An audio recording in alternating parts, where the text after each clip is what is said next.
আজকের মঙ্গল সমাচার সাধু লুক 6 অধ্যায় 6 থেকে 11 পদ। একদিন বিশ্রামবারে যিশু সমাজগৃহে গিয়ে উপদেশ দিতে লাগলেন।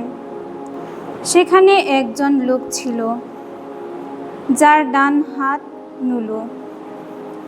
যিশু বিশ্রামবারে তাকে সারিয়ে তুললেন কিনা তা দেখবার জন্যে শাস্ত্রীরা ও ফরিসিরা লক্ষ্য রাখছিলেন, যাতে তাকে অভিযুক্ত করার মতো কোনো কিছু তারা পেতে পারেন।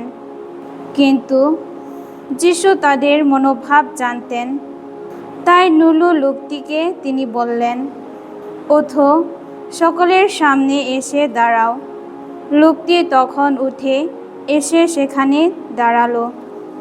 এবার যিশু তাদের বললেন, আমি আপনাদের জিজ্ঞেস করছি, বলুন, বিধানের দিক থেকে বিশ্রামবারে কোন কাজটা করা উচিত?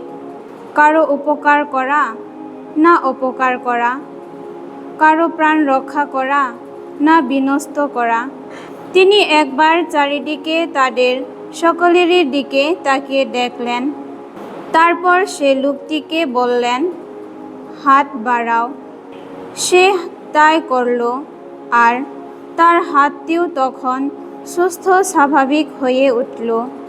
তারা তখন প্রচণ্ড ক্ষেপে গেলেন এবং নিজেদের মধ্যে পরামর্শ করতে বসলেন, যিশুর বিরুদ্ধে কি করা যায়।